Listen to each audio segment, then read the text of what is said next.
Muito bem-vindo, meus amigos. Hoje eu estou com prazer aqui de receber o Fábio e o Renato. Cara, são dois amigos assim queridos, né? O ramo da relojoaria me deu esses dois amigos. Renato, presidente do Conselho de Administração da Tecnos.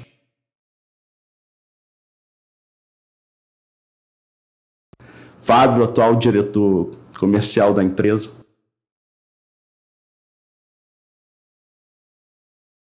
Tá? E, cara, primeiro eu quero agradecer muito vocês terem topado vir falar comigo. E, Renato, cara, eu queria te pedir para você se apresentar um pouquinho, falar um pouquinho de você, da tua história dentro da Tecnos, porque você, hoje, sem sombra de dúvida, é o profissional, né, que está há mais tempo atuando dentro da empresa. E a história é praticamente viva do Grupo Tecnos no Brasil, né? Bom dia, é um prazer estar aqui com os dois amigos. A história da Tecnos é longa. Eu entrei na empresa com 16 anos como office boy, mas antes disso, como começou a Tecnos? Um tio meu, Afonso Guetter, tinha uma relojoaria na cidade de Santa Cruz do Sul e um dia visitou meus pais.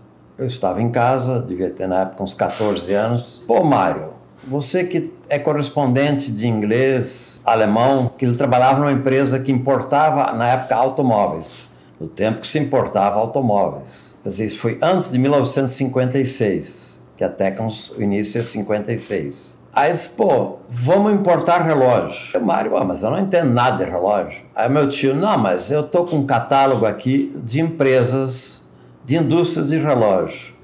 Da Alemanha, a empresa Osco, a Tecnos da Suíça, aí já tinha catálogo também de Rolex, Cartier, Baume & Mercier, de todas essas grandes indústrias. Faz uma carta para eles, diz que nós temos interesse de representar essas empresas no Brasil e ver se algum deles manda catálogo, lista de preço e alguns modelos. A maioria das empresas, inclusive a Tecnos, informou que não tinha interesse, que já tinha representante no Rio Grande do Sul. Me lembro até o nome da rua que era o escritório dessa empresa.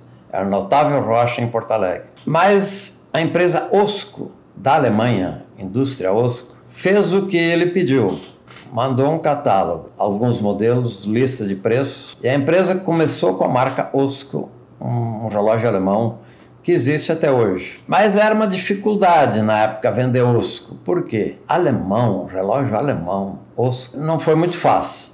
Mas começou a se vender Osco. E alguns anos depois, a empresa Tecnos escreveu que não estava gostando do representante que tinha no Sul, que aceitaria vender para a gente. E foi então que começou a se trabalhar com Tecnos. Mas já que você pediu para mim falar de mim na Tecnos, entrei como office boy, depois trabalhei um tempo no escritório, comecei a vender dentro do escritório. Depois, em 1968, fui trabalhar no interior de São Paulo. Só que na época, já de carro, Fusquinha 66, carregando mala, vermelho, né? Trabalhava com produto juntos, só que não é que nem hoje.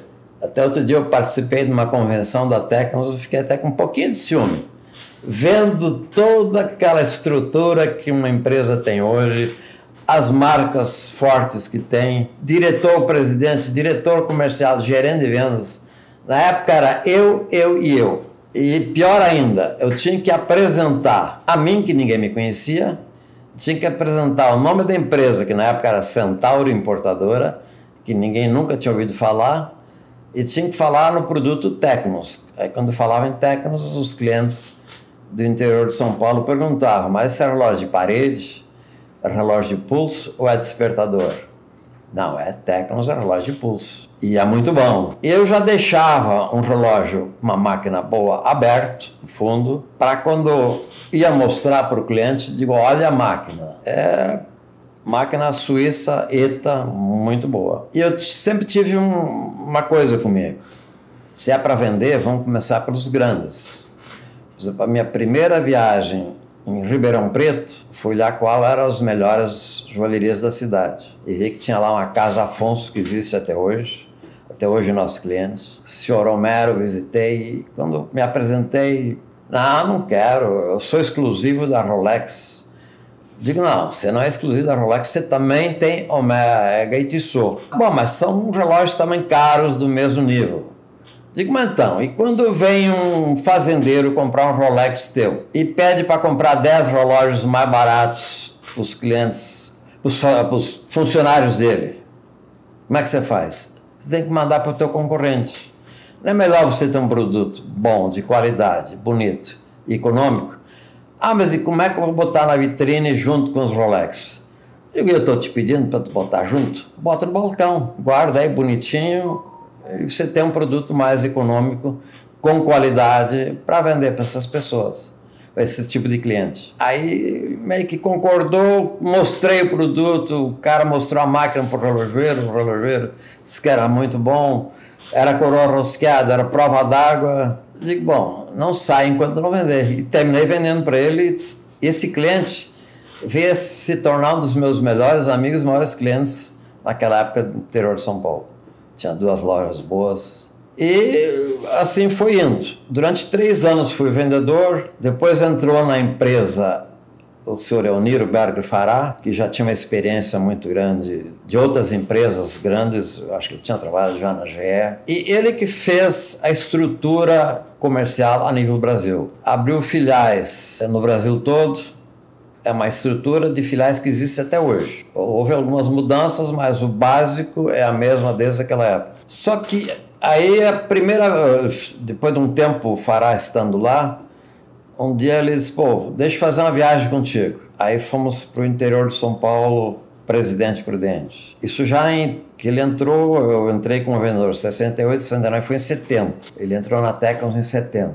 Aí fomos num cliente em Presidente Prudente, tal de Bolinha, cliente Nakamura. Até hoje ele é cliente, forte. Não quero comprar, não vou comprar, estou com muito relógio. Vamos lá tomar um cafezinho.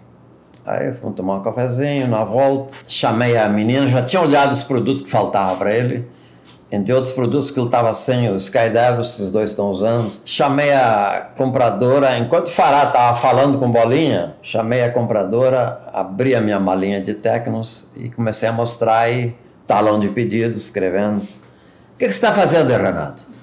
Eu estou tirando o pedido. Mas eu falei que não ia comprar. Bom, receber você vai receber de qualquer jeito. Ou tu ajuda a comprar, ou vou, através da tua compradora, vender o que está faltando. Receber tu vai. Aí, pô, mas tu não tem jeito mesmo. Não, só uma vírgula aí. Eu também, aqui no Rio, né, a equipe comercial aqui do Rio que me atendia na época, né, comprei muito Tecnos assim também. Eu tenho um caso até minha filha nascendo, estava no hospital, minha filha nascendo. Aí o gerente de vocês da época, né, me ligou. Ele não sabia, obviamente, né, que minha filha, né, não foi planejado, né, ela nasceu sem estar planejada a data, né? E aí ele me ligou e falou, Anderson, pô, passei nas tuas lojas, está faltando isso. Minha cota fecha hoje. Eu falei, o que você quer, cara? Pô, aprova aí um pedido aqui que eu vou tirar aqui, não sei o que e tal. Eu falei, vai, cara, vai aprovar, pode fazer. O mercado, né, Anderson, é muito relacional e muito na confiança. Muito bom. Aí saiu um pedido muito bom. Aí depois daquele dia, a princípio o Fará ia ficar uma semana comigo. Ele deixa ficar mais uma semana. E ele já tinha me falado que, em função das mudanças que ele estava fazendo na empresa, ele ia ter um gerente em São Paulo, que o interior de São Paulo, que eu atuava sozinho, ia ter 4 vendedores. Mas eu, como já estava aí em São Paulo, que eu podia escolher qual a região que eu queria. E tá bom, então tá bom. Aí era tipo setembro. Aí ele, quanto tu vai ver? Aí eu digo, não muda agora, muda ano que vem, muda em janeiro. Ah, bom, mas quanto você vai vender em outubro, novembro, dezembro? De R$500 mil. É impossível. Não, vou vender. Não, você não vai conseguir. Vou sim. Mas do começo do ano até agora, você só vendeu 500 mil, como é que tu vem em 3 meses? Mas são os 3 meses que mais vende. Pode escrever aí que eu vou vender os 500. E consegui vender. Mas depois daquelas 2 semanas que ele trabalhou comigo, e ele já tinha escolhido um gerente. Disse, Renato, eu vou esquecer do gerente que eu escolhi. Quem vai ser o gerente daqui para frente vai ser tu. Eu vi que você faz com os clientes o que você quer. Então, você é o novo gerente a partir de janeiro. do interior de São Paulo. Tá bom. Aí trabalhei 2 anos como gerente em São Paulo, então 70 e 71, e foi na época que a Tecnos mudou de Porto Alegre para o Rio de Janeiro. Que é outra história para contar depois aí, a gente falar. Aí ele disse, não, eu que falei, digo, já que vai precisar de um gerente de Porto Alegre, que até então não tinha gerente de Porto Alegre, e eu era gaúcho, a minha esposa, eu recém tinha casado, era gaúcho, se puder eu vou mudar então, ser gerente do Rio Grande do Sul. Você não veio para o Rio junto com a mudança da matriz da Tecnos para cá, então? Na verdade, eu não. Eu estava em Porto Alegre, eu estava trabalhando no interior de São Paulo e continuei e fui de São Paulo direto para Porto Alegre ser gerente de Porto Alegre.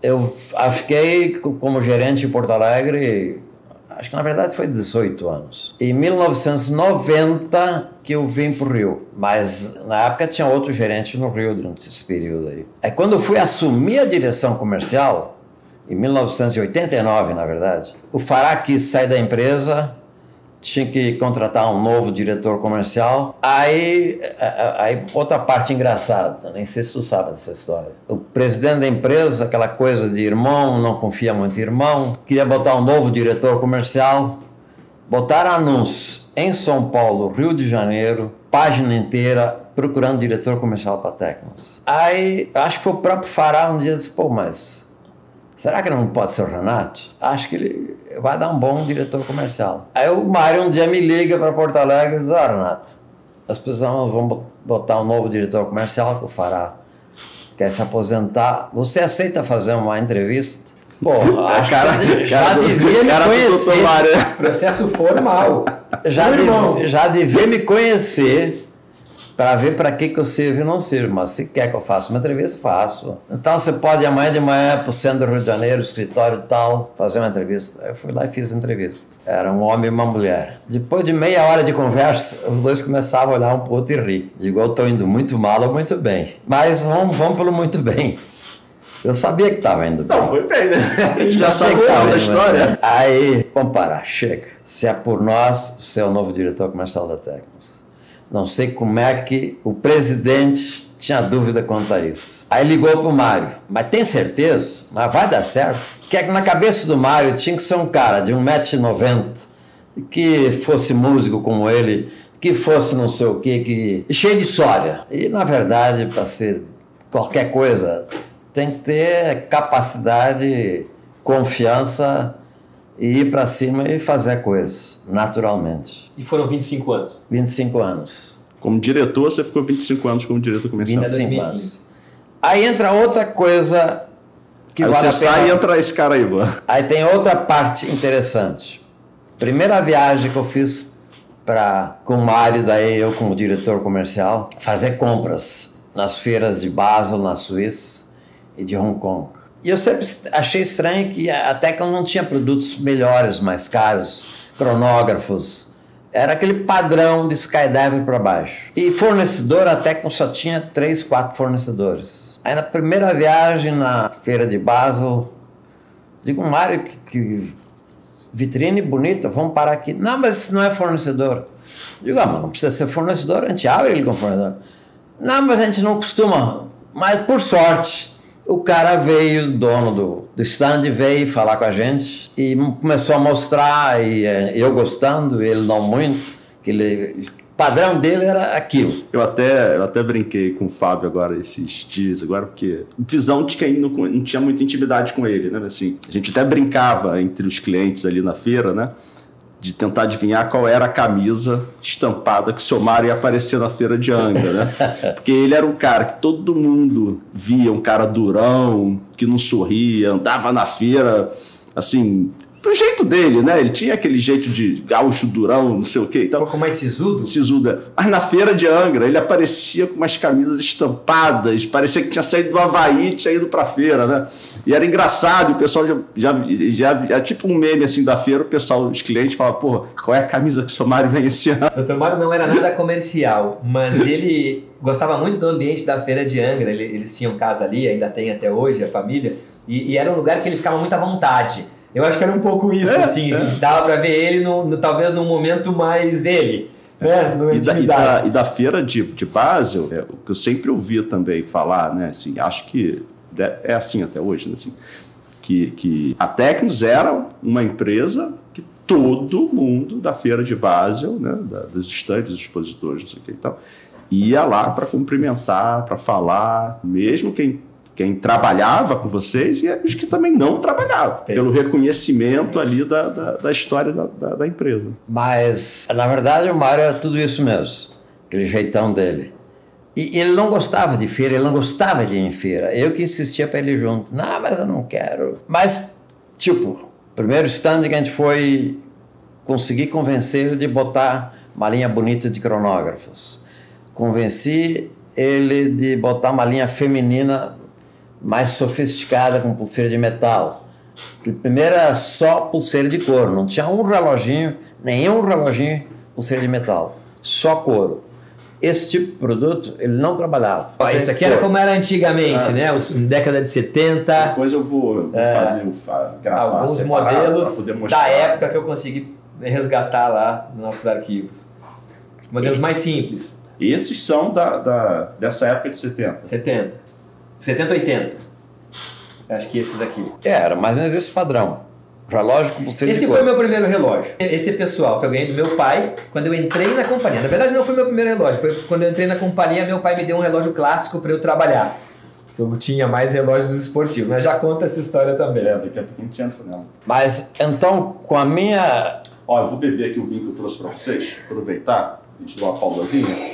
Brindar também com vocês, agradecer muito aí vocês terem vindo. Tá? Saúde. Obrigado por estar aí. Eu trouxe esse vinho que é da Serra Gaúcha, em homenagem, né, a Tecnos, que nasceu no Rio Grande do Sul. Apesar de eu achar que a Tecnos hoje é mais carioca do que gaúcha. Também quero te fazer uma homenagem e te presentear, Anderson. A gente fez uma edição do centenário da companhia, também com um vinho gaúcho, né, da Miolo, com um rótulo nosso aqui para celebrar os 100 anos da marca Tecnos, né? E eu queria te presentear com isso e com um livro que a gente também fez uma edição, que daqui a pouco a gente fala, um resgate histórico da família Gunzinger, né? Desde 1740 até a fundação da Tecnos, em 1924. Tem todo um resgate histórico aí. E eu acho que esse trabalho de pesquisa aí foi muito legal, feito no ano passado. Daqui a pouco a gente fala um pouquinho. Então, assim, duas coisas que eu queria ver. Primeiro, agradecer. Né? Primeiro, para vocês terem vindo. Eu acho que a primeira coisa meio importante é vocês terem aceitado o convite e terem vindo. Mas essa questão da brasilidade, a gente, né, eu até falo muito isso com você hoje, esse resgate da história suíça, da empresa, eu acho legal, eu acho muito importante contar, porque tem uma geração inteira que não sabe disso, não conhece, não sabe a história. E até uma das coisas, né, que eu depois quero também perguntar para vocês, porque... Hoje a gente está nessa questão da internet, um boom de influenciadores falando, não sei o que e tal. E eu vejo muita gente falando besteira, falando coisas que não, por falta de conhecimento histórico, por falta disso daqui, da pessoa não ter conhecimento, né, histórico. E essa questão da brasilidade, assim, o vinho ser da Serra Gaúcha, entendeu? Eu até, enfim, né, depois de falar com a Laura, para a Laura convidar a Laura para vir aqui, que eu tenho que falar com a Laura sobre o produto, né? Nossa diretora de marketing de produto. Diretora de marketing de produtos. Essa brasilidade que está faltando nos relógios em geral hoje, no Brasil, né? Eu sinto falta. Existem algumas empresas que estão tentando fazer isso, mas eu ainda acho que poderia ser um pouco mais. Né? A gente poderia ser, pelo tamanho que a gente tem, né? O mercado brasileiro de relógio. Eu não sei, vocês sabem até melhor do que eu, enfim, essa questão de qual é o tamanho dele em comparação ao mundo, né? Mas não é um mercado micro, né? É um mercado deve ter uma importância a nível mundial, né? E a gente não tem. Tirando vocês hoje, né? Que são uma empresa de grande porte brasileira, né? Enfim, a gente não tem grandes coisas sendo feitas, né? Focado para o mercado brasileiro com essa característica de Brasil mesmo. Mas desculpa te interromper. Não, sem problema. Mas então, depois que eu assumi a direção comercial, começamos a trabalhar com relógios mais sofisticados, mais caros. No início foi difícil botar quantidades maiores, que ele achava que não ia vender por ser mais caro. Mas nunca tivemos nenhuma dificuldade em vender esses. Os relógios femininos com pulseira de metal foi um sucesso total, que na época os próprios concorrentes nossos, que eram poucos, não tinham esse produto. E eu via isso lá fora e digo, pô, isso aqui vai ser um sucesso. E realmente foi um sucesso. E foi aí que a Tecnos cresceu e mudou de patamar em termos de faturamento, com produtos mais caros, isso com foi mais em fornecedores. A partir de 72, que até 71 fui gerente. A partir de 72. E passamos a ser líder absoluto, total. Acho que perdemos a liderança para durante um ano só. De 70 até hoje, acho que 1 ou 2 anos no máximo, né? A gente perde a liderança e até hoje a gente já tem. Eu fiquei na direção comercial até 1915. 2015. Então faz 10 anos que eu estou no conselho da Tecnos. Deixa eu te fazer uma pergunta, Renato. Assim, sempre foi uma curiosidade minha. Não só a Tecnos, né? Várias empresas que dependiam de importar produtos e tal, tiveram, né, um período difícil ali na final da década de 70, década de 80, né? Por dificuldade para importar, trazer produto, mercado fechado e tudo mais. Eu sempre ouvi, e aí eu queria saber de você se isso tem fundamento, se isso é verdade ou não, tá? É que foi o Skydiver que, depois desse momento, né, que levantou de novo a venda da Tecnos e recuperou o mercado, assim, relojoeiro no Brasil. Isso é verdade? Ou... Bom, o Skydiver é muito antigo na Tecnos. Na verdade, naquela época, quando eu comecei a pegar os produtos mais caros, já se pegou relógios nessa linha. Ele nunca parou. Agora, o Anadige, esse que você tem no pulso, aí já foi mais tarde. Década de 80. Aí eu já não lembro exatamente que época que surgiu o modelo Anadige, que aí realmente ele cresceu. Mas o Skydiver, desde que entrou em linha até hoje, os dois modelos icônicos na empresa, é o Skydiver e o Riviera, e realmente o que se bota se vende, se muda de mostrador, se muda de cor, se muda de tamanho, todos vendem.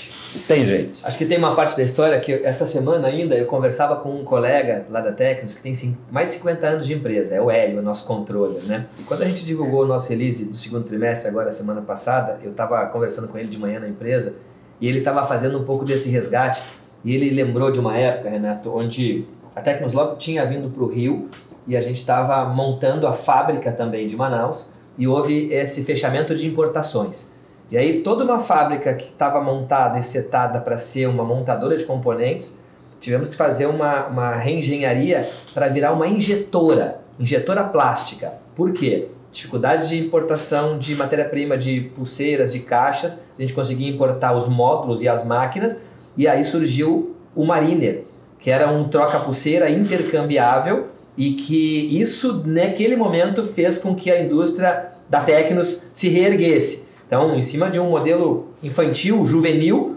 plástico, que por algum momento, na década de 80, fez esse boom. Depois as importações reabriram e a Tecnos retoma. Aí vem a história de Skydive e outras tantas histórias boas dessa sequência. Boa lembrança. Esse relógio Mariner, só do modelo Mariner, foram vendidos mais de 1 milhão de peças. Só do plástico. Realmente foi uma época difícil. Acho que perguntou se épocas difíceis. Teve. Uma época difícil foi exatamente essa dificuldade de importar. Principalmente não podia importar pulseira. Então tinha que trazer o relógio só a caixa sem pulseira. Aí tinha que se providenciar pulseiras de couro nacionais ou pulseiras de aço de metal. Acho que até a Tecnos, na época, tentou fazer as pulseiras de metal. Isso quer dizer, nessa época, após a virada para uma injetora e depois voltando a ser uma montadora, a Tecnos precisou montar uma cadeia nacional de folhação, banhos, tudo dentro, galvanoplastia, que falava na época, né? Dentro da nossa fábrica, a gente produzia vidro, a gente produzia pulseira de relógio, até voltar, né, a essa abertura de importações e depois o mercado chinês crescendo bastante, a gente passa a ter fornecedores lá fora de novo. O governo exigia na época que parte do produto tinha que ser nacional, tinha que ser produzido pelas empresas do Brasil. E todo mundo sofreu com isso. Mas o governo teve um período que exigia que boa parte dos produtos tinha que ser feita nacionalmente. Eu não me lembro se era 20%, 30%, mas deram até um percentual mínimo que tinha que ser nacional. Isso não tem mais hoje não precisa. Graças a Deus, mas essa parte se pulou. Fábio, aproveita conta um pouquinho da tua história, cara. Assim, 2015 o Renato te entrega, te passa o bastão, né? Mas você já estava na empresa antes. Tenho, né? Tudo bem, pessoal, tudo bom, Anderson? Eu queria te agradecer. É uma honra pra gente estar aqui contigo. Você é um super de um parceiro e realmente o que você falou é muito verdade, né? A nossa relação é uma relação muito próxima, de muita confiança. A gente gosta muito do trabalho que você faz. Então, obrigado pela gente estar inaugurando, né? O teu podcast aqui. Eu fiquei... Não, mas eu vou trazer vocês muitas vezes aqui. Esse é só o primeiro. Pode convidar que a gente vai voltar com o maior carinho aqui. Mas a minha história na Tecnos, ela começa... eu era muito jovem, eu tinha 8 para 10 anos de idade. Então, ainda criança, eu tinha um tio meu que trabalhou como vendedor na Tecnos, junto com o Renato. Não foi por muito tempo, mas ele que talvez deu essa abertura para minha família e depois, anos depois chegar em mim, que ele indicou o meu pai. E isso início da década de 80... Ele indicou, ele chegou para o Renato e disse, olha, Renato, eu tenho um cunhado meu que é muito bom de vendas, está precisando de trabalhar. E o Renato, assim, entrevistou o Quando Costa. eu indico o cunhado, porque quer se despachar. O que aconteceu é que ele acabou saindo da companhia e meu pai ficou. Mas aí eu lembro, eu pequeno, com 10 anos de idade, ainda criança, e o meu pai já era vendedor da companhia e aos finais de semana... Tinha mostruários, tinha muito que arrumar o seu mostruário para sair em viagem. Eu ficava do lado dele ali depois do almoço, entrando na mala, incomodando. Na verdade era essa. E pegando no relógio, ele, menino, tira a mão daí. E eu pegava um relógio aqui, e era um mostruário muito grande, e eu acabava atrapalhando ele, mas eu sempre gostava de ficar próximo. Enfim, a vida foi passando, o pai continuou na Tecnos, foi ganhando ascensão, virou gerente, enfim. Eu também fui crescendo em paralelo, fiz uma faculdade de jornalismo, fui traçar o meu caminho profissional no ramo das comunicações e acho que com 25 anos trabalhava no governo, lá no Rio Grande do Sul, junto com o governador e o governo caiu. E eu, jovem, não fiquei meio desamparado e um dia meu pai me chama na casa dele numa quarta-feira, eu já era adulto, e para essas coisas de pai chamar a gente em casa, a gente já pensa, ai meu Deus, o que eu fiz de errado, né? O meu pai numa quarta me chamando para ter uma conversa séria. E assim eu fui, né? E ele veio falar comigo dizendo que, meu Marcelo, né, meu segundo nome, Fábio Marcelo, em casa me chamam de Marcelo, ele disse, tô vendo aí que você formou, você já tem aí, né, uma andada, mas não tô vendo um futuro muito próspero para ti atual e eu tô preocupado. E eu falei, pai, eu também. E ele, você não quer vir para vendas? E eu falei, não sei, porque eu nunca vendi nada. E aí ele me explicou que vendas era pergunta e resposta, muito mais ouvir do que falar, ter clareza nas argumentações, nas arguições, e que era bater papo e conversar. E aí eu falei, pai, se é isso, eu fiz jornalismo. Eu fiz jornalismo, né? Talvez eu possa tentar. Mas achando que o Costa ia me chamar para Tecnos. E eu disse, quero tentar, vamos. E tem vaga para mim? E ele, claro que não. A Tecnos já tinha o teu tamanho, já era líder, né? A gente não começa no líder, a gente começa em outra, eu vou conseguir uma mala para você. E assim ele o fez e conseguiu uma mala de óculos. E eu fui trabalhar 1 ano e meio no segmento de óculos. Gostei de vender, nunca vou esquecer da primeira venda que eu fiz, assim, eu me lembro direitinho, em Gravataí, o cliente me comprou, eu entrei no carro, fechei os vidros, pensei em quanto que eu tinha ganho de comissão daquela venda, que era muito mais do que eu ganharia num emprego qualquer que eu teria. Batia no carro, gritava e comemorei muito, assim, se vendas é isso que eu quero ser na vida. E ali começou minha trajetória. 1 ano e meio depois eu tive um resultado bom no óculos e aí eu fui pedir emprego na Dumont, sem meu pai saber. E eu já estava alinhavado para começar na Dumont, até que um dia um cliente, que até hoje é nosso cliente, a Safira, lá de Porto Alegre, os irmãos Lichman, estava trabalhando, assim como a gente trabalha contigo, atendendo ele, e com meus óculos de lá, que não eram muito bons, os óculos das armações, e ele dizia, Marcelinho, teu óculos dá muito defeito, essa marca, de repente, eu não vou mais trabalhar. E eu falei, poxa, cara, mas eu te dou toda assistência, eu sou muito próximo. Ele, não, tudo isso eu sei, tu é um excelente vendedor, mas é a marca que não dá. Aí eu falei pra ele, poxa, esse é meu ganha-pão, cara. Então, me arruma a achar uma mala melhor, eu falei pra ele. Ele levanta o telefone na minha frente e, pra minha surpresa, ele liga pra quem? Pro Costa. E diz assim, ele era um grande cliente da Tex até hoje. E ele diz assim, Costa, eu sei que tu tá precisando de um vendedor, eu tenho um cara muito bom para te indicar, e fez uma brincadeira séria que eu levei a sério, eu fiquei muito preocupado. Ele disse assim, e se você não contratar ele, eu paro de te comprar. Aí ele desligou o telefone e eu fiquei com uma cara assustada, dizendo assim, meu Deus, por que você fez isso? Você me pediu uma vaga, eu tenho a vaga. É na Tecnos. Enfim, a história depois acabou se desenrolando, eu fiz uma entrevista e o meu pai correu um grande risco, até contrariando o nosso diretor da época, que era o Renato. Tinha uma regra na companhia onde parentes de primeiro grau não poderiam trabalhar juntos. Acho que nem em áreas separadas, acho que não poderia trabalhar. Mas o teu pai nessa época já era gerente? Ele era gerente de Porto Alegre nessa época, isso foi 2000, o ano de 2000. E aí o Costa depois veio a me contar isso que eu vou contar agora. Ele disse que ele bancou a minha entrada para o Renato e disse assim, Renato, eu confio muito nesse vendedor, se der errado eu saio os dois, eu vou sair. Se ele não der certo, eu saio também. E eu comecei na Tecnos e fui muito bem no primeiro ano, mas eu me lembro direitinho quando meu pai me contou desse combinado que ele tinha com o Renato, de que se desse errado, sair os dois. Eu acordava domingo para segunda, 4 da manhã para pegar a estrada, para estar 7h30 na porta da loja para abrir a grade junto e poder ter um desempenho bom, porque eu pensava assim, eu sou muito jovem, eu começo de novo. O meu pai não, eu jamais posso levar nas costas. Aí esse relógio aqui vem dessa época. E então. Ele me deu esse relógio quando eu entrei na Tecnos, porque eu era ainda surfista, né, com um estilo um pouco despojado, o ramo era mais conservador à época, né? Não, surfista você até hoje. Ainda consigo pegar minhas ondas, mas assim, graças a Deus, junto com meu filho, que está com 19, mas assim, eu tinha um estilo um pouquinho mais moderno e o mercado era um pouco mais tradicional, e ele me deu esse relógio bem clássico na época, que eu guardo até hoje com muito carinho, né? Tive outros relógios antes, muitos inclusive, e aí que eu acho que eu penso que realmente eu sou muito comercial, né? Meu pai me dava um relógio, um Skydiver ou algum relógio, eu ia lá e fazia um escambo. Eu trocava por prancha de surf, eu trocava por bicicleta, eu trocava por videogame. E sempre eu dizia, pai, pô, perdi meu relógio e tal. Até o dia que ele chegou pra mim e disse assim, cara, eu sei que tu tá vendendo esses relógios, tu tá aí, eu vou te dar o último relógio, é o último relógio que eu vou te dar, ele falou. E esse relógio eu guardo com carinho até hoje, e foi esse Skydiver de 1000 metros. E quando ele falou, agora é sério, eu não vou te dar mais relógio. Esse foi antes de eu entrar na companhia, eu acho que eu tinha já meus 15 ou 16 anos, é um relógio que eu guardo com muito carinho, né? É um Skydiver de 1000 metros. Então, assim, enfim, passando esse início aí, que foi a forma de eu entrar na companhia, eu tive uma ascensão muito rápida também. Acho que no primeiro ano eu fui campeão de vendas nacional, o que mais cresceu na companhia.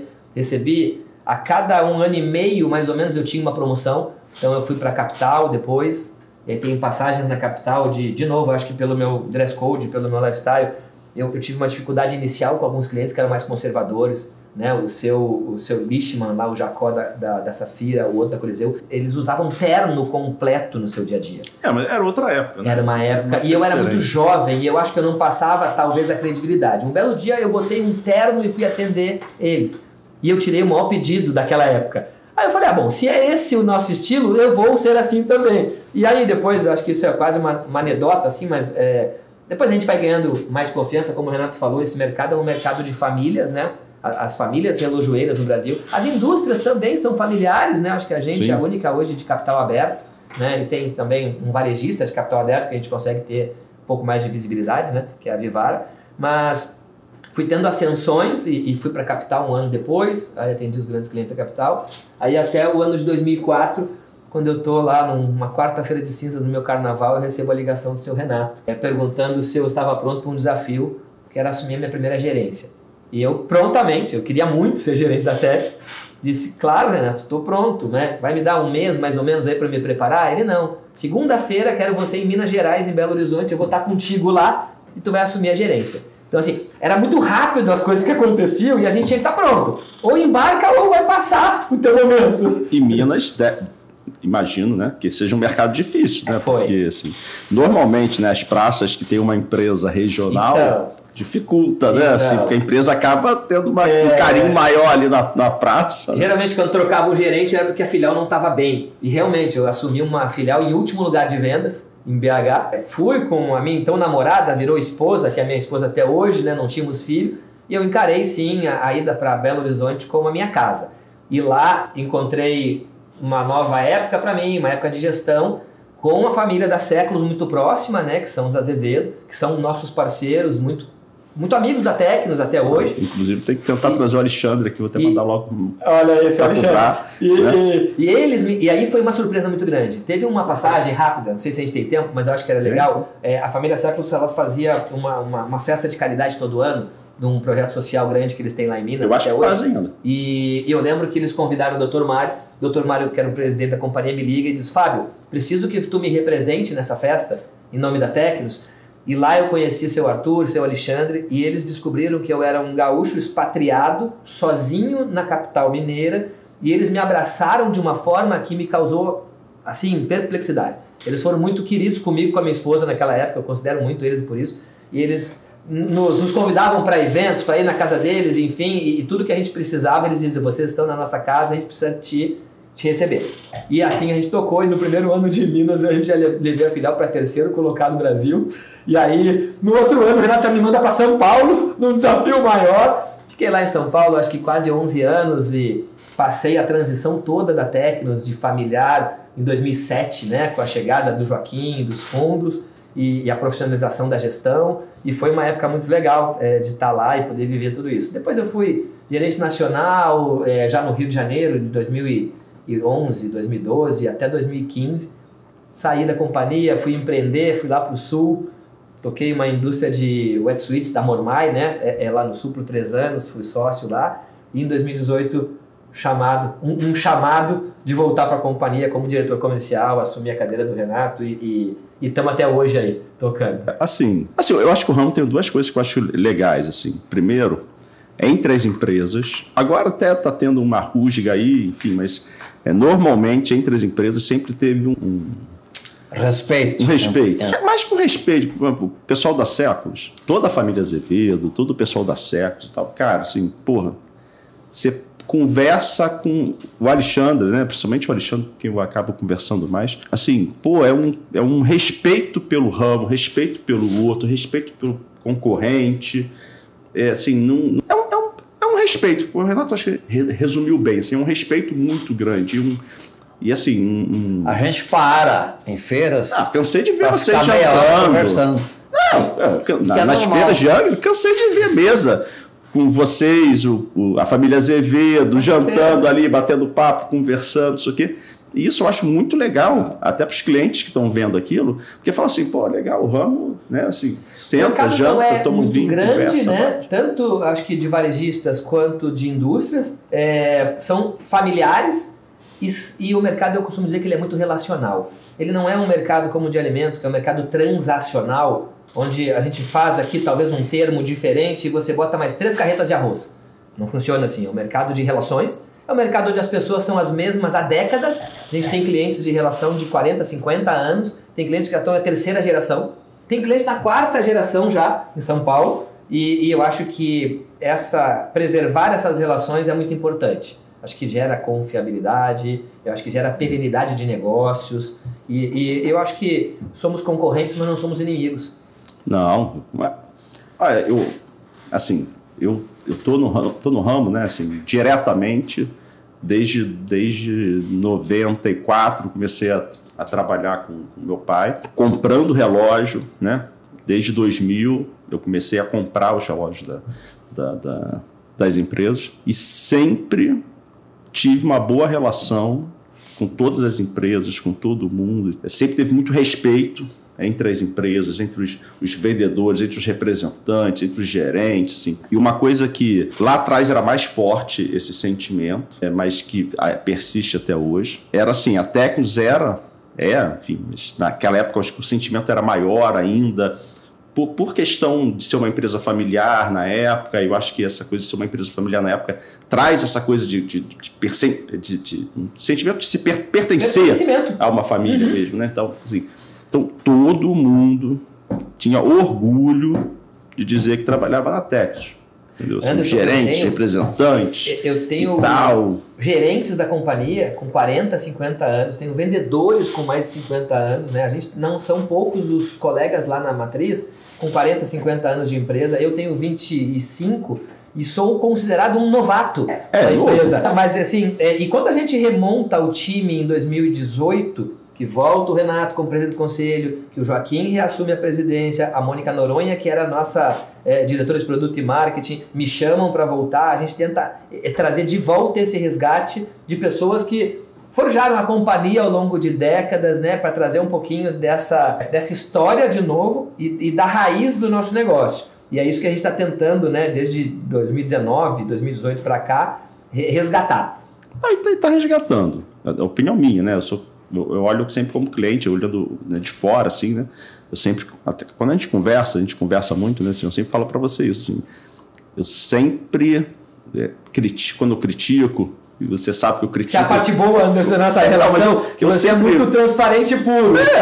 Assim, na época do Renato também, assim, eu sempre critiquei quando eu achava que tinha que criticar, mas não é aquela crítica de quem não gosta, está criticando porque quer. Não, eu sempre critico quando eu acho que tem que criticar, mas aquela coisa tipo o pai quando critica o filho. Olha, é pro bem. Cara, eu acho que podia ser diferente esse detalhe aqui, esse negócio aqui não tá, né? Para melhorar. Enfim, né? Porque o que acontece? Assim como eu não tenho a visão de vocês de dentro da companhia, e eu sei que quando está dentro da companhia as dificuldades são outras, o cenário é outro, né? É muito fácil para quem está fora criticar, e por isso que quando eu faço a crítica, eu sempre faço a crítica ponderando isso, porque eu vivo isso do outro lado, né? Quando alguém vem criticar a minha empresa, eu entendo a crítica dele. Eu sei que é fácil criticar de fora também, sem saber as dificuldades internas. E quando eu vou fazer a crítica, né, a Tex, ou seja, qualquer empresa que for, eu tenho que ter a mesma preocupação. A gente brinca que é engenheiro de obra pronta. Exatamente. Porque, assim, criticar sem ter obrigação de botar a mão na massa e fazer é fácil. Né? Por isso que quando eu faço a crítica, eu sempre faço a crítica e eu falo com você. Eu sei que eu estou falando isso, mas eu não sei a dificuldade interna, não sei como é que é o trâmite interno para resolver isso, aquilo, enfim. Mas eu, né, sempre critico, uma crítica sempre construtiva da minha parte, sempre vai ser uma crítica construtiva, tentando, né, ajustar algumas coisas. E eu acho isso, assim, importante, e vocês sempre ouvem. Mesmo quando eu falo para você, Renato, vai ser Renato, desculpa. A gente internamente, né, Joaquim, Laura, a gente gosta muito de falar contigo, de vez em quando a gente almoça junto e você sempre traz, né, essa tua visão boa e crítica para o nosso negócio, né? A gente gosta muito e a gente reflete super com o que tu nos diz sempre, né? Como você falou, as mudanças às vezes elas demoram um pouquinho a acontecer, né? A máquina administrativa, a gente fala na Tex que a gente dirige um transatlântico, que quando a gente começa a virar o timão dele, ele demora um tempo para se movimentar. Mas, genuinamente, a gente gosta muito de ouvir quem está na ponta, porque vocês acabam sendo nossos representantes no contato com o consumidor final. E vocês ouvem muito isso. Então, e eu super encaro como uma crítica construtiva e, por favor, siga fazendo. Não, é porque, assim, visão, novamente, né? Visão minha de quem está de fora. Vamos botar aí, da pandemia para cá, visão, né, minha. Da pandemia para cá, o mercado relojoeiro no Brasil deu uma mudança a nível de visibilidade. Perfeito. Não é mudança estrutural, não é quantidade de peças vendidas, enfim. Mas isso também está refletindo no mercado, vocês estão sentindo isso, né? Tem um crescimento forte aí no mercado. Mas houve uma mudança de visibilidade. Novas pessoas que não usavam relógio, que não falavam de relógio, que viam relógio como acessório de moda e tudo mais, essas pessoas começaram a olhar para relógio de outra forma. Perfeito. E aí começaram a olhar para o relógio e falar, não, o relógio tem história, o relógio ele conta história, o relógio tem tradição, o relógio está ligado a um sentimento de pertencimento, né? Então, assim, eu uso esse relógio porque tem uma história com quem eu me identifico, que eu gosto, enfim. Relógio é de pai para filho. O relógio tem essa tradição, né? E eu estou muito feliz, Anderson, da gente dizer, eu estou vivendo esse momento de 100 anos da Tecnos e esse momento tão positivo do mercado. Mas eu estava refletindo, até vindo para cá, pensando assim, por que a juventude agora está tão atrelada a relógios, né? A gente está nessa onda esse momento de relógios mais clássicos, da gente, né, voltar a umas tendências do passado. E eu fiquei pensando, meu filho, eu falava disso ano passado contigo, né? Quando a gente começou a descobrir assim, eu falei, meu filho não usa smartwatch, meu filho usa um relógio de ponteiro. E ele veio me pedir na formatura de escola do segundo grau, do fundamental, né? Não é mais segundo grau, um relógio para ir na formatura dele que fosse um relógio clássico. E aí eu comecei a pensar do estímulo que ele teve para isso. Então, assim, a gente, como líder de mercado, a gente tem uma função social que é desenvolver categoria. E quando a gente fala em desenvolver categoria, a gente pensa em começar lá de baixo, dos futuros consumidores. crianças, jovens, adolescentes. E há muito tempo, Anderson, a gente sempre pensou, até com outras marcas do grupo, né? A gente sempre na Mormai teve relógios infantis. Agora, mais recente, a gente tem uma parceria com a Disney, né? No relógio da Condor. E mais recentemente, com a proibição do smartwatch nas escolas, abre um flanco para a gente trazer a cultura de relógio para a criança de novo, relógio de ponteiro, inclusive. Aquela coisa da nossa época de aprender a ver as horas num relógio de ponteiro, por um momento foi digital. Eu acho que hoje está tendo esse resgate e a gente começa a preparar um futuro consumidor, que é esses jovens que estão consumindo agora, que já tiveram alguma influência, com certeza os pais, os avós, os tios usavam relógio. Tem um dado, Anderson, que é mais recente, que a gente pegou de uma pesquisa, e no Brasil, a cada 3 pessoas, 2 usam relógio. E dessas 2, elas têm mais de um. Então, eu acho que isso também faz que o consumo aumente, apesar da gente saber que o país é um país continental, que tem diferenças sociais muito grandes, né? Por isso que a gente toma um pouco de cuidado para não elevar talvez tanto o ticket para um país que tem severas limitações de consumo financeiras, né? Então, assim, mas a gente pensa muito nesse consumidor jovem para trazer o hábito dele usar relógio, o acessório relógio até adulto e assim continuar e dar perenidade à nossa indústria. E a gente cuida muito de dar acesso. Acho que desde o início, o Renato falou, quando a marca Tecnos veio para o Brasil, ela queria trazer um conceito de um produto bom, acessível, um produto de qualidade, mas que fosse acessível ao brasileiro. E acho que até hoje a gente tem muito esse cuidado, assim. Não, mas aí, assim, é o que a gente acaba conversando de vez em quando, né? Quando a gente tem uma oportunidade, assim. Eu concordo com vocês, eu acho que toda essa preocupação de vocês é uma preocupação legítima, enfim, mas a percepção que eu tenho, tá? Como cliente, como alguém que conhece a história, que sabe, enfim, toda a história da Tecnos, é que, assim, a marca de vocês, ela tem condições, vamos botar assim, tá? De almejar outros mercados. Eu até te mandei agora, recentemente, eu acho que deve ter um mês e pouco, que eu te mandei uma imagem, né? De um relógio de vocês sendo vendido. Depois eu até vou mandar para o Renato também. Um relógio da Tecnos, tá? Um relógio vintage da Tecnos. Eu não lembro se ele era um maquinário ETA ou não, agora eu realmente não vou lembrar. Mas é um relógio da década de 70, provavelmente. A pessoa estava vendendo ele por R$ 6.500. Um automático.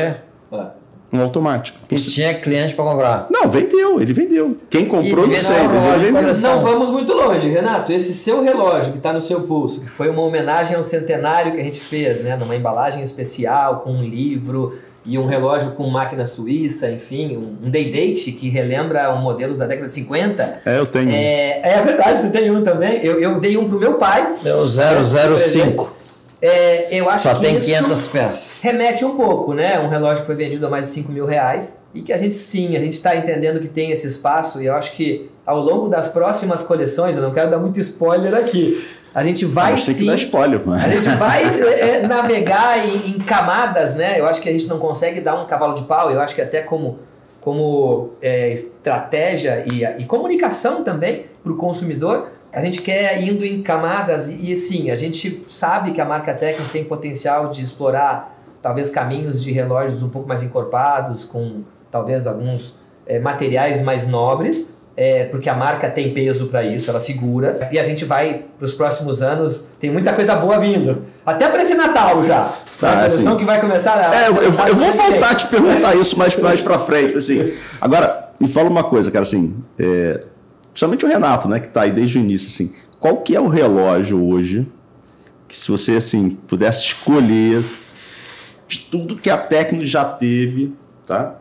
Assim, qual é o relógio que você fala assim, esse é o relógio que eu não, sei lá, não tenho, não tive, mas, porra, me arrependi, na época eu deveria ter ficado com esse relógio para mim, porque você acha, assim, que é o relógio que a Tecnos fez e que marcou de você de alguma forma. Amigo, a gente teve tantos relógios bonitos. Não, com certeza. Mas sempre boa, tem um. Na boa. Eu trouxe o meu. Eu tive agora na convenção da Tecnos uma semana atrás. Nesses 63 anos de Tecnos, eu nunca vi tanto modelo novo, bonito, totalmente diferente. A linha feminina da Tecnos é impressionante como é bonita. vai ser lançada agora, mês de setembro, né? Mês que vem. Final do mês, que setembro, início de outubro. Coleção Uma linha assim, vocês vão vender como nunca venderam. Pode cair firme que vai vender. Mas o que eu ia falar? Teve um período que saiu o celular. Aí, pô, Renato, com o celular vocês vão quebrar. O relógio vai parar de vender. Eu nunca me preocupei. Não vai. O relógio sempre se usou, sempre vai se usar. Eu não vou dizer que não teve nenhum período e tenha caído um pouco. Mas não nada demais assim. Mas a mesma coisa foi falado do smartwatch. Que o smartwatch ia obsoletar o relógio e pelo contrário. Pelo contrário. Eles andam em paralelo e o smartwatch cresce também, mas para atividades esportivas, saúde, enfim, tem outras funções e não é substituto. Né? Não, a gente acreditava que na época o celular podia ser um substituto do relógio.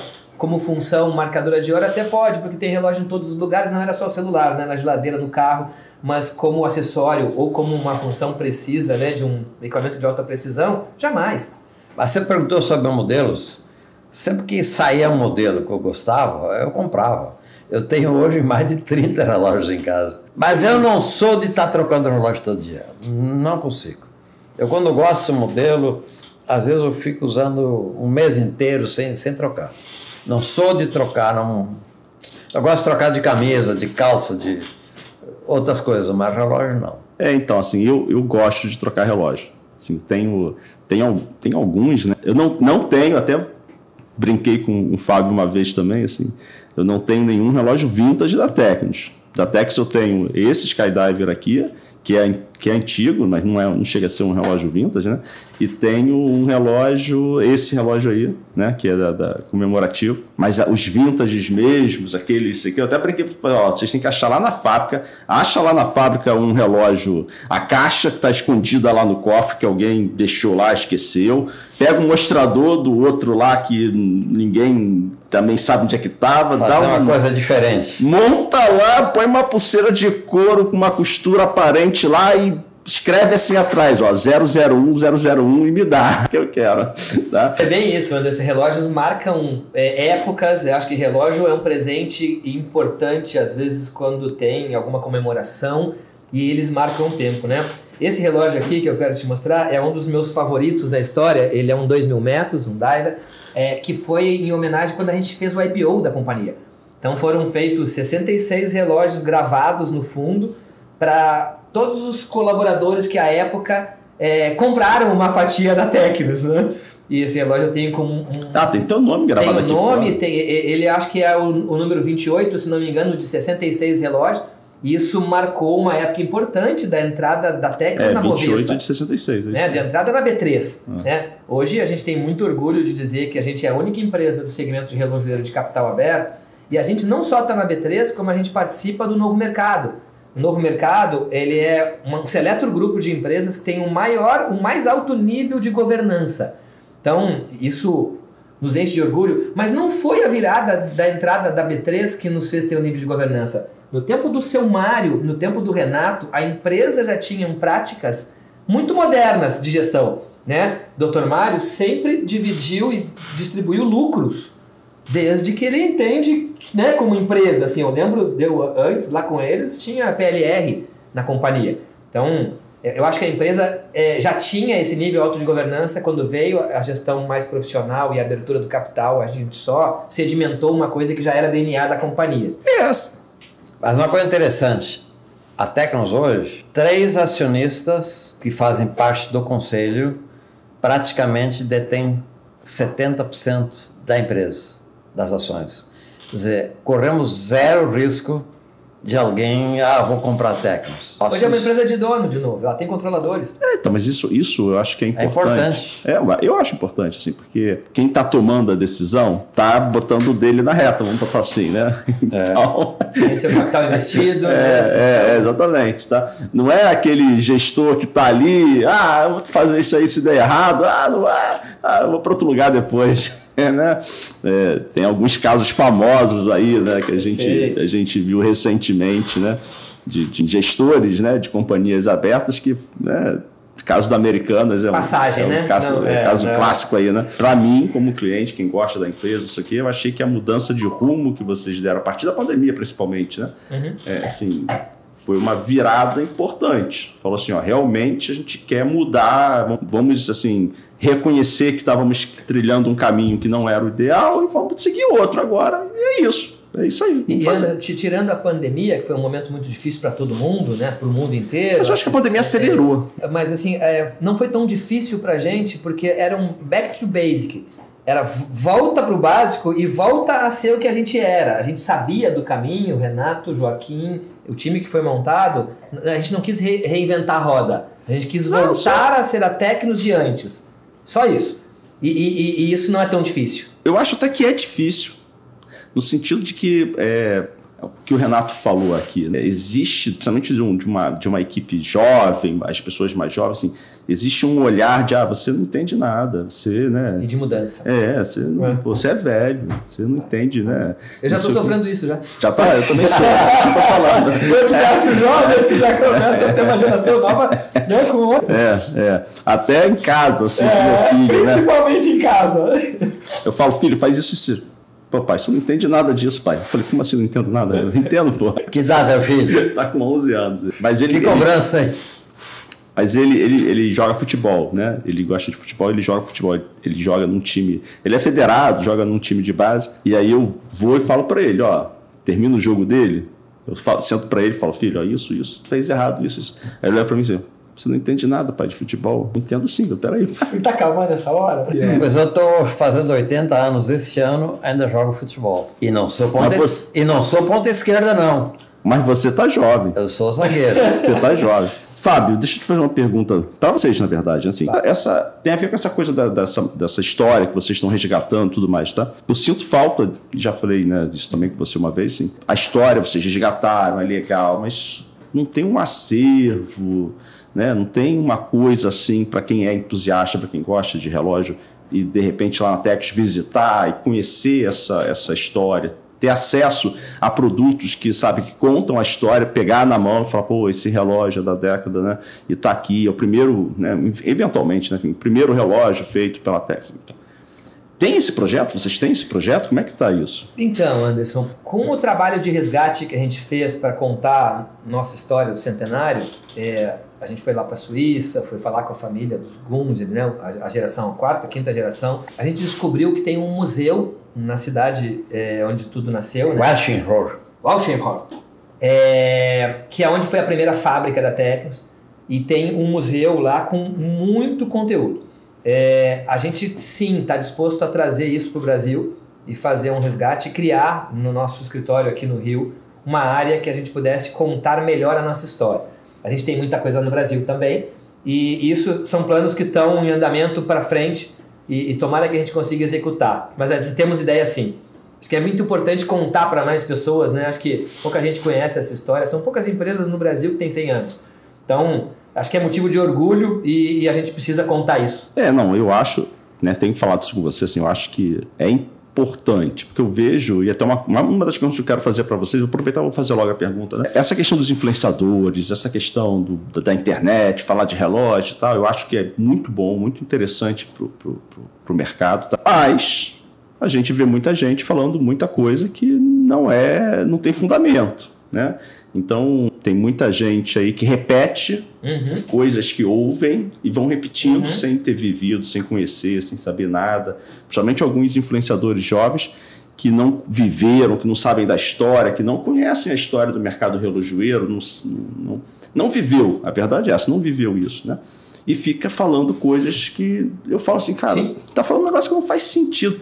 O que você tem... O que você diria para essas pessoas? Eu acho assim, o mercado nacional ele tem pouca literatura, realmente. Né? Tem pouca história e a gente precisa, acho que, fomentar um pouco mais e contar essa história. A gente tem muita literatura lá de fora, Suíça, Japão, enfim. E eu acho que esse momento, né, de influenciadores, de internet, a gente corre esse risco sim de propagar, talvez, ou o mercado propagar algumas verdades não tão absolutas. Sobre modelos, sobre calibre, sobre história. E eu acho que a gente tem talvez um dever sim de contar mais histórias para poder embasar esses comunicadores novos de verdades. Então, assim, a gente vê com ótimos olhos esse falar de relógio. Eu acho que quanto mais a gente tem pessoas que entendem, mais pessoas falando da categoria, mais a gente fomenta mercado. E o mercado, na nossa opinião, está para todos. Como te falei, para país continental, país com diferenças sociais muito grandes, fomentar o primeiro usuário de relógio, seja na faixa etária, seja na classe social, é importante a gente ter essa base de novos usuários, seja por faixa etária, seja por classe social, e a Tecnos está muito disposta a continuar avançando nessas comunicações também, com influenciadores e com redes sociais, até porque o jovem ele se liga muito nisso. Né? Talvez a gente não esteja tão plugado, mas já estamos aqui fazendo um podcast, um talk show, e eu acho que sim, quem não tiver apto a se comunicar com esses meios digitais talvez comece a ter um declínio. A gente vai participar agora, né, desse evento que vai ter agora, daqui a uns dias, né, da GMT-13 São Paulo, que tem muitas microbrands, né, marcas novas que a gente vê com excelentes olhos. Acho que quanto mais adeptos a relógio, quanto mais pessoas estiverem pensando na construção de relógios, só nos faz trabalhar mais, né, como líder de mercado e como quem puxa essa fila, da gente continuar fomentando uma categoria que pode ainda ser muito maior do que ela é no Brasil. Eu acho, cara. Assim, eu sei que produto não é com você, né? Mas aproveitar que a gente está conversando para poder fazer a pergunta para você. A gente tem visto uma tendência, isso tem uma pergunta de um amigo meu que é fã da marca de vocês, o Renato, do Relógios de Estrada, e ele, assim, cara, Tecnos está com muito relógio grande, caixa 44, 46, 48, e assim, os entusiastas, as pessoas que gostam mais de relógios, estão buscando relógios menores, com caixas menores, caixa 42, 40, relógios automáticos, né? Vocês lançaram agora recentemente, né, uma coleção automática que ficou legal, assim, todo mundo elogiou, né, o trabalho de vocês e tal, mas ainda é um trabalho, vamos botar assim, inicial. Dentro da linha de vocês, né, você tem uma coleção hoje pequena, relativamente pequena, né, que tem esse trabalho. Né? Perfeito. Então não é uma coleção grande, é uma coleção pequena. Como é que a Tecnos está vendo isso? Né? O que vocês estão assim, pensando sobre isso? A gente vê com muito bons olhos esse resgate, essa coisa mais retrô. A moda é cíclica, então a gente já passou por vários momentos da moda e do acessório. O país é muito grande.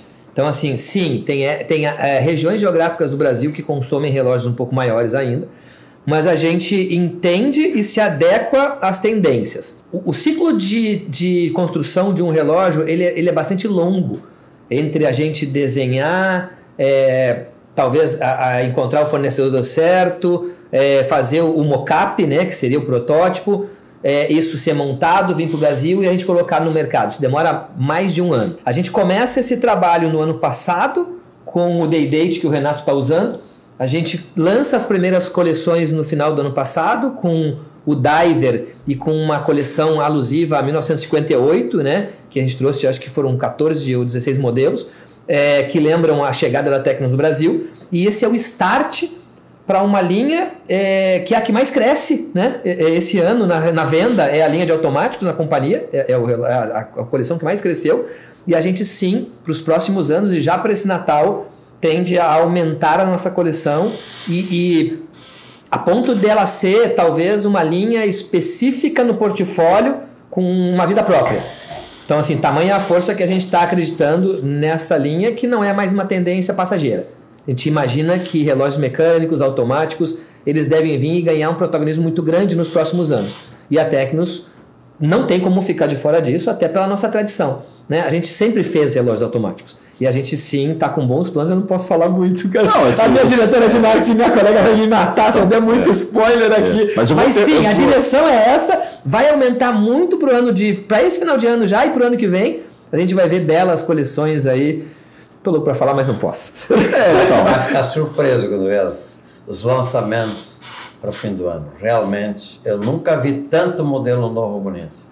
Impressionante. Então, assim, tem duas, eu falo, né, falei já com você, falei com a Laura, falei com o Joaquim isso, né, tem duas duas coisas que eu sinto falta, né? Primeiro é essa questão dos relógios menores, um pouco menores. Essas 42, 40. Menores, que eu sinto falta. E quando você pega a história de vocês, as linhas que vocês já tiveram no passado, né? Do Skydiver ter uma atenção diferente, vamos botar assim, né? Porque, para mim, eu que gosto da marca, que gosto, né? Assim, Skydiver para mim é quase que uma outra marca dentro da Tecnos. Tem um potencial muito grande assim, dentro como produto. E assim, eu acho que poderíamos, né? A Tecnos poderia pensar em... Você falou isso para nós tem um ano atrás, mais ou menos 6 meses, né? A gente conversou sobre isso. E o que eu posso dizer é que o Skydiver é uma linha icônica da companhia e tem boas coisas para vir. Não, vocês reduziram já, porque eu já gostei. Tem mais coisa nova, tem mais ainda. Quando vocês deram uma reduzidinha, eu falei, opa, já gostei, reduziu um pouquinho.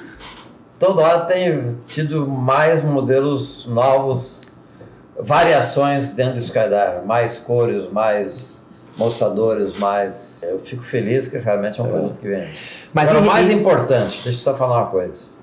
Você já deve ter notado, com as altas exageradas do ouro, o mercado de relógios, sei lá de quantos meses para cá, desde que o ouro começou a subir, teve um crescimento fantástico. Então, te prepara para esse Natal, você vai vender ouro, mas vai vender muito, muito menos que tu vendeu no ano passado e vai vender muito, muito mais relógio. Teu crescimento de relógio, eu sei de empresas grandes que trabalham forte com ouro, estão com crescimento de 50% em relógio.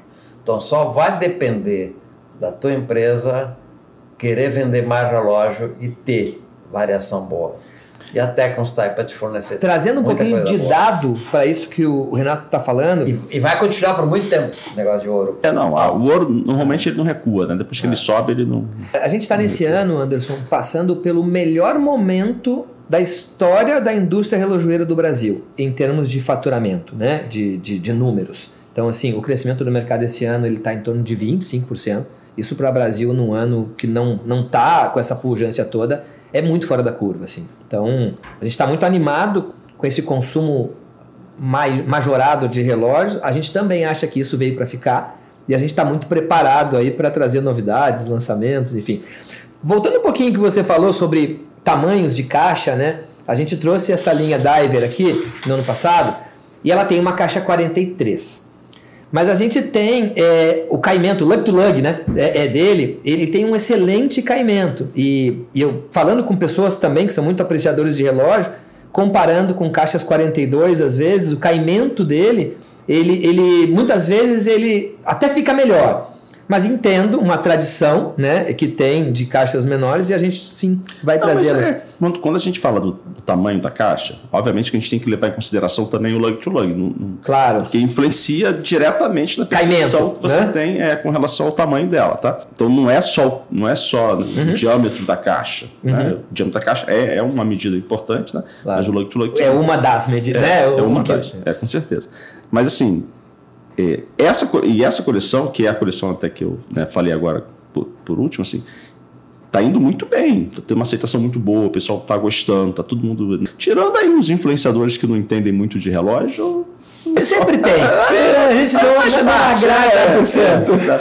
Porque assim, cara, a crítica a qualquer produto faz parte, mas... Quando você faz a crítica de uma forma que ela é construtiva, e eu vi muita gente fazendo críticas construtivas com relação ao produto de vocês, por exemplo, né, uma das coisas que eu vi uma pessoa falando, eu não lembro o nome da pessoa agora, mas enfim, que era a questão da proporção entre a logomarca e o mostrador.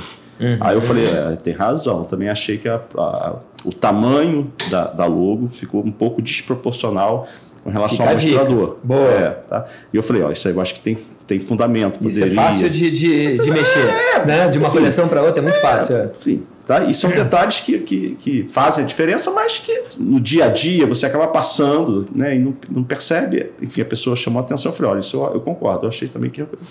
Mas essa coleção, acho que vocês devem estar tendo um bom resultado com essa coleção, porque eu acho que ela agradou, acertou, cheio. Agora, no Dia dos Pais, a gente vendeu bem.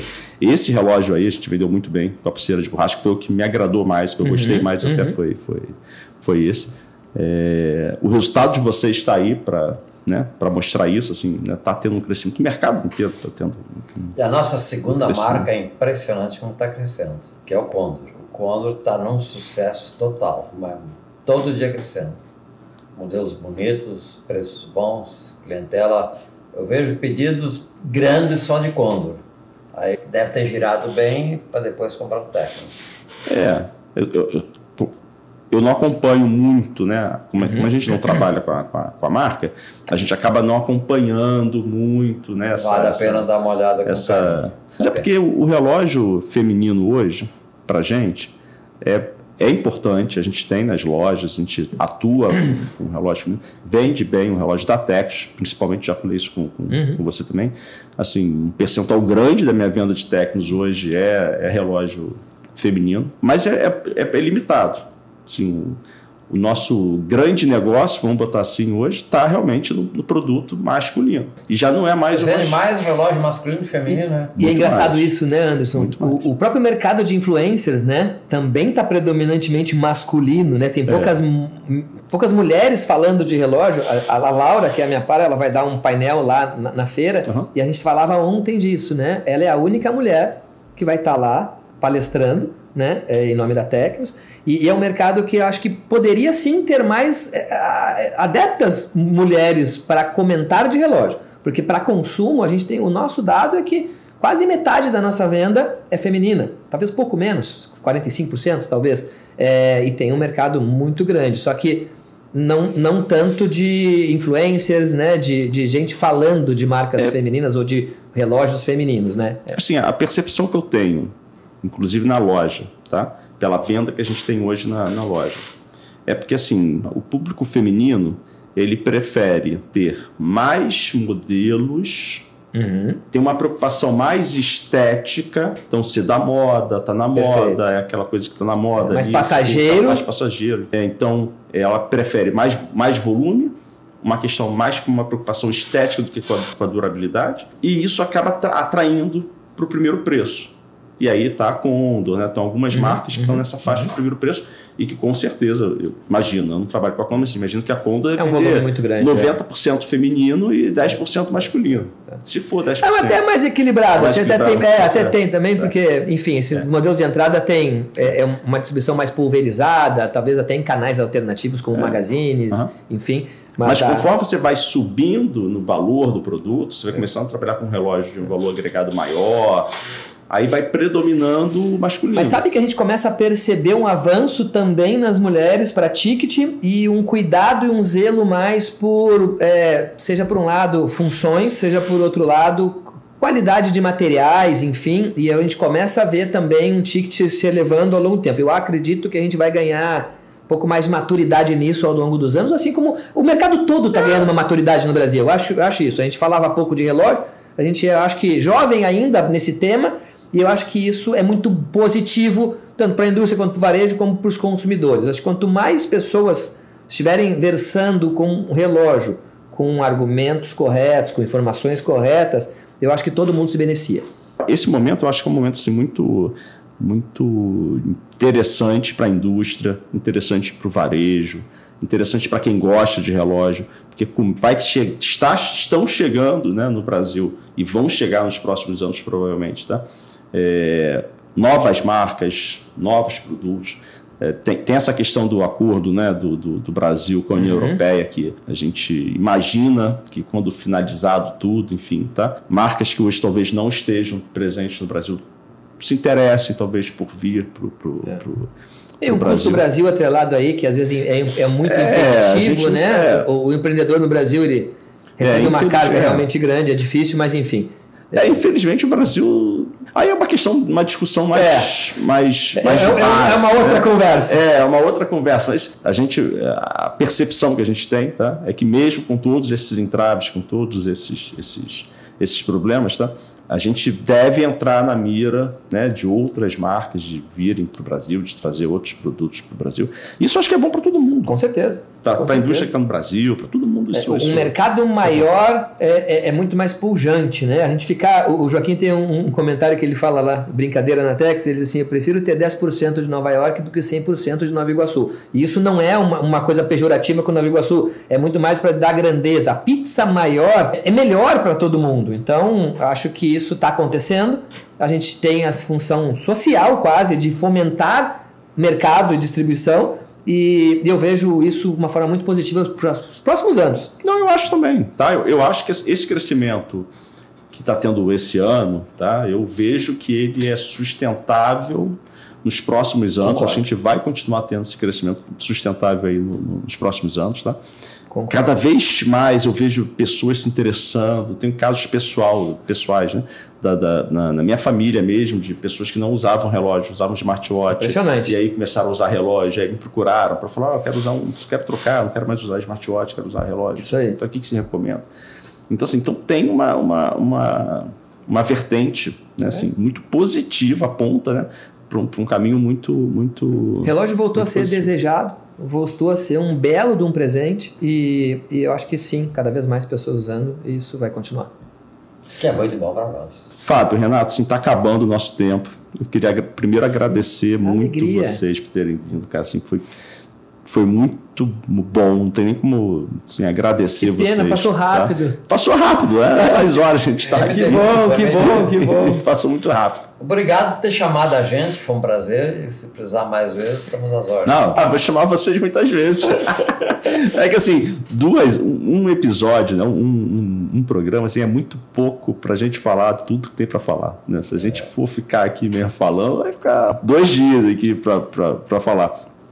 Então, como esse era a primeira vez, né, que para mim e para vocês também, eu achei que a gente tinha que dar uma pincelada em tudo. Mas mais para frente, se vocês aceitarem, já está super combinado da minha parte, trazer vocês para a gente falar de alguma coisa mais específica, escolher um tema mais específico. Agora foi um pouco mais de histórias. Cara, deve ter... Renato hoje já adiantou aqui para a gente alguma coisa, mas, cara, deve ter muito mais história aí para o Renato contar aí, que não dá tempo de contar hoje, pô. Para mim é um prazer falar da Tecnos, até porque entrei com 16 anos. Engraçado que eu cheguei a gerente da Tecnos só com primário e ginásio. Antes eu já quis ser vendedor. Aí o Mário, meu irmão, presidente da Tecnos na época, não, só vai sair daqui depois... não, tinha só o primário. Tem que fazer o ginásio. Aí eu fiz o ginásio para ser vendedor. Aí depois que eu já fui gerente da Tecnos, cheguei a gerente da Tecnos só com esse estudo. Que eu fiz contabilidade e fiz administração de empresas. Então, eu virei diretor comercial já com essa formação. Mas como gerente, só o básico do básico. E deu super certo, né? Deu certo. E você, Fábio, quer falar alguma coisa? Eu acho que como último recado, eu acho que eu queria só reforçar, né? A Tecnos, ela tem, acho que por habilidade, tentar conhecer e traduzir os hábitos de consumo. E eu acho que nesse ponto a gente conhece muito bem o consumidor brasileiro. Quando você falou lá atrás da brasilidade, eu acho que a gente acaba traduzindo a nossa brasilidade muito mais nas tendências que a gente entende de consumo, conhecendo o nosso público, do que propriamente trazendo talvez alguma coisa no relógio de Brasil. A gente tem muito orgulho sim de ser uma empresa 100% brasileira, com origens sólidas na Suíça, né? A gente tem um misto de tradição com inovação e que a gente gosta de preservar. Então, a nossa tradição de ser uma história suíça de mais de 200 anos, com a inovação que o brasileiro pede, né? O brasileiro ele gosta de testar coisas. Então, acho que a gente vai seguir com o nosso compromisso de conhecer o consumidor e traduzir as necessidades temporais, porque elas vão mudando, né? E a gente está muito, acho que, imbuído em continuar lendo as tendências e o que o consumidor quer e trazendo um pouco de tradição com inovação, que é a característica do Grupo Tecnos desde que chegou no Brasil e há mais de 100 anos. Acho que é isso. É isso. Cara, queria agradecer de novo vocês, tá? Espero que todo mundo que esteja assistindo aí goste do conteúdo, tá? E falar que é o primeiro de muitos bate-papos. Vou trazer vocês aqui muitas vezes para a gente bater outros bate-papos. Para mim foi ótimo, foi excelente. Só agradecer mesmo. Muito obrigado aí para vocês terem topado, tá? Parabéns pelo trabalho que você começa a fazer aqui com o teu talk. Parabéns pelo trabalho que você faz há muitas décadas, né? Já, né? Na MEI. E obrigado por ser nosso parceiro. A gente é muito feliz. Eu que agradeço, cara. Eu só tenho a agradecer também.